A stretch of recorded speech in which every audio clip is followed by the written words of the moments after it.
So ngayon po aalamin lang natin ang kabuuang pinsala po na iniwan nito pong malakas na pagyanig na ito na nangyari nga po noong Biyernes ng hapon para lang ho sa assessment mismo ng NDRRMC at kailan ba ho lilipad roon, kung lilipad man papunta doon, ang ating Pangulong Junior. Magandang umaga po, Director Edgar Posadas ng NDRRMC. Good morning, sir. Good morning, Sir Ted, at sa lahat po na nakikinig at nanonood sa inyo. Magandang umaga po. Opo. Sir, sa inyo pong assessment, ilan pong lalawigan talaga ang matindi ang pinsala o maging bayan dyan po sa Region 11 at Region 12? Opo, ang mga base po sa available na datos natin, Sir Ted, no? Ang mga probinsya po na talagang medyo in terms of infra, in terms of yung mga recorded po na nasawi, although for verification pa, ito po ay ang Davao Occidental, ang South Cotabato at saka Sarangani, sir, yung province of Sarangani. Opo, pero sabi nga po ni Governor Pacquiao daw, no need to declare state of calamity. No, well, that's yan ho'y kanilang desisyon. Pero sa inyo pong sa inyong assessment, gaano kabigat ang problema doon? Sir Ted, ganito po yun, ano? If we appreciate and we comment po yung desisyon ng lokal na pamahalaan ng at with Governor Pacquiao po speaking. Kasi sir, ang assessment po namin ngayon, so far po, Sir Ted, no, wala po kasing, even at the national level, we have not yet received, Sir Ted, any major requests for assistance.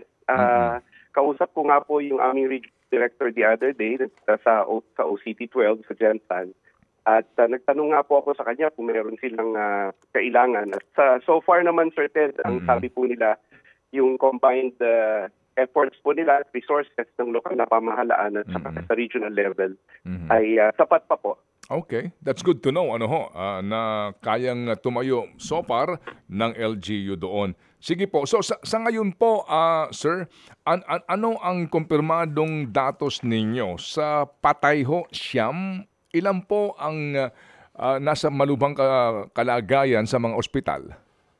Sir Ted, ang amin lang pong datos ngayon sa injuries ay of course 16, but ongoing pa po ngayon ang yung ating rapid assessment, Sir Ted. But initially po nakapagtatala po tayo nung Friday, around 450 po yung kinailangan ng medical assistance dahil in varying degrees po, particularly yung nagpanic sila at saka nag-hyperventilate.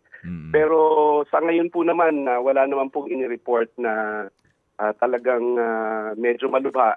Until and unless, sir, ma-receive namin yung mga reports from our regional offices. Opo. Yung pong mga pantalan na kasi ito ho ay fishing provinces, ano ho ang report sa inyo?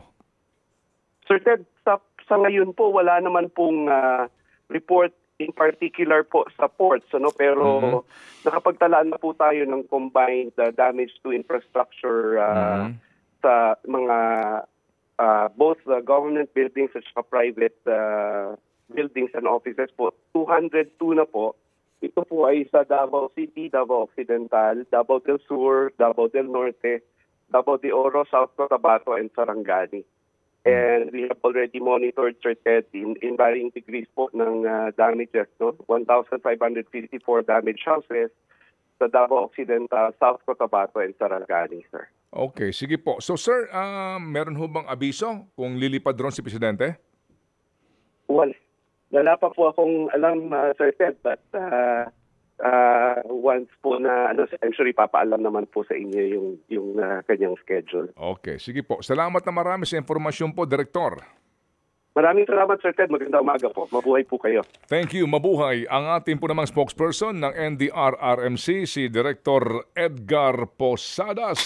Ted Filon at DJ Chacha. Ngayon, nasa Radyo 5, 92.3 News FM. Monday to Friday, 6 to 10 a.m.